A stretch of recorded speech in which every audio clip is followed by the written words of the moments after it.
unusual sermon even for me because there's going to be some pictures involved of my face, okay?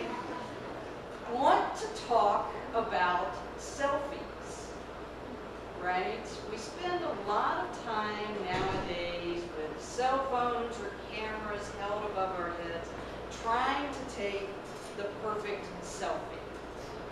And if you go on Google and type in tips to take the perfect selfie, you'll get a whole bunch of lists.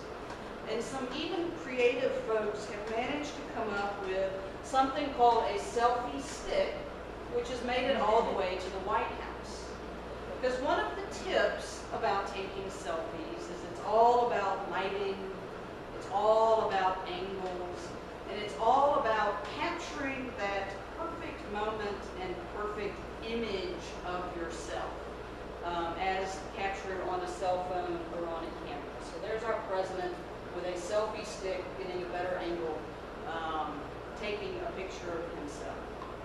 Sometimes we use selfies to remember things, like your priest and deacon last year at Ash Wednesday doing ashes on the go.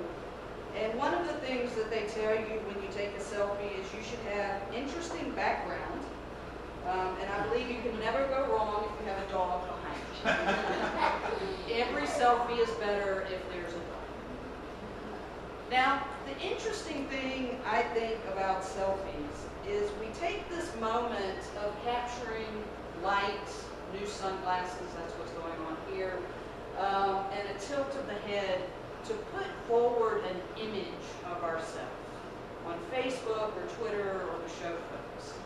And it doesn't necessarily capture who we are, but it captures who we want people to think we are. And in the gospel, we get Jesus telling us that when we do all these things, when we give alms, when we fast, when we pray, that it's not about people seeing us and seeing an image of someone that gives alms or fasts or pray.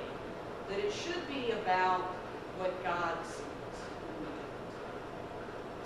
We are at the beginning of Lent, 40 days, not including Sundays, which is a period of preparation for the glory of Easter and the resurrection of Jesus. And it's a time when lots of folks give stuff up. They may give up chocolate. A lot of folks are giving up Facebook. Some folks give up coffee. But they do it as part of a preparation for Easter, to make room for God in their lives over the next 40 days. And sometimes I think we give some stuff up because we're just supposed to give some stuff up because it's Lent. And sometimes we take on some spiritual practices because we want to be that person that is ready for the resurrection of Jesus at Easter. And so